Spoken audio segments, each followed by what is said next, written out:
When the unusual catamaran-hulled submarine tender Volkov hit the water in November 1913, few could have predicted the ship would continue service into the 21st century. Serving under so many different flags and political systems within the same navy that it's rather pointless to try and give her a single prefix. But such is the way of things. The ship began its life at the end of the 1900s as the Imperial Russian Navy was looking at ways to support its small but growing submarine fleet. Submarines at the time had a distressing habit of not coming up as many times as they went down, and so it was desired to have a ship that could not only support submarines, but also recover them from the seabed if they were otherwise refusing to surface.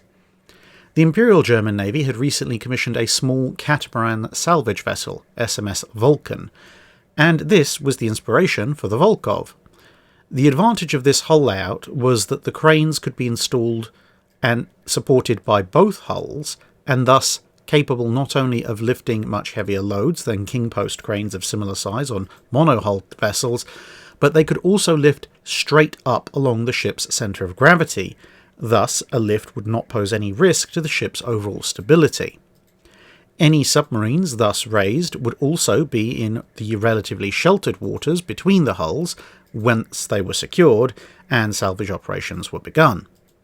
In less grim times, submarines could also be serviced and repaired in this station between the hulls, again taking advantage of the sheltered position and the heavy-duty cranes, with more of them in the more traditional alongside mooring positions.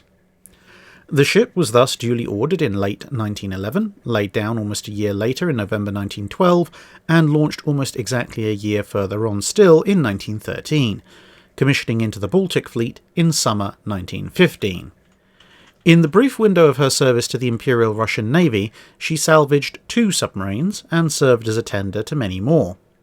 Then came the Glorious Revolution, and when the dust had settled, she was flying under a new flag and with a new name, Kommuna, salvaging a great many things in the interwar period, including submarines, aircraft, and the occasional small ship. Notable amongst her recoveries was the submarine HMS L-55, which had been sunk in the 1919 British intervention in the Russian Civil War. Kommuna located and raised the wreck almost a decade later, with the recovered vessel influencing subsequent Soviet submarine designs of the early 1930s.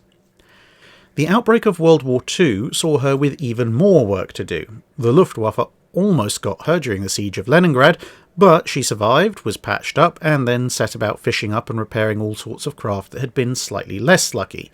Fortunately, many Baltic Fleet submarines tended to be relatively small, and so her cranes were not especially overtaxed.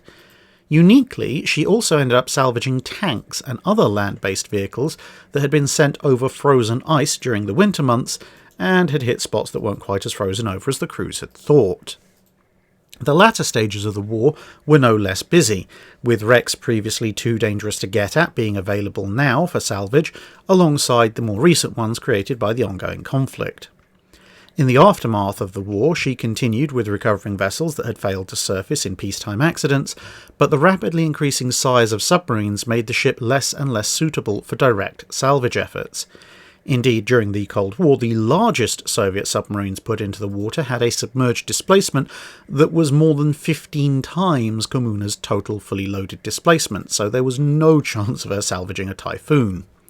Instead, her old engines were replaced, and she was subsequently refitted to use her cranes to carry a variety of small deep-diving submersibles, some more conventional mini-subs, and others which were dedicated deep-sea rescue vehicles. This work also saw her transfer from the Baltic to the Black Sea. A brief but abortive attempt to transfer her to civilian life in the 1980s led to so much damage from opportunistic looters that she had to be totally refitted yet again, and her position in the Black Sea meant that she was not readily available when the submarine Kursk sank in August of 2000. More recently, she's been reported to be involved in salvage work associated with the Russian cruiser Moskva, which was sunk in spring 2022, being the second largest warship to be sunk in action since World War II, the largest by a handful of tons being the General Belgrano, sunk in the Falklands War. And for now, Kommuna remains an active vessel, more than 100 years after she hit the water. That's it for this video. Thanks for watching. If you have a comment or suggestion for a ship to review, let us know in the comments below. Don't forget to comment on the pinned post for dry dock questions.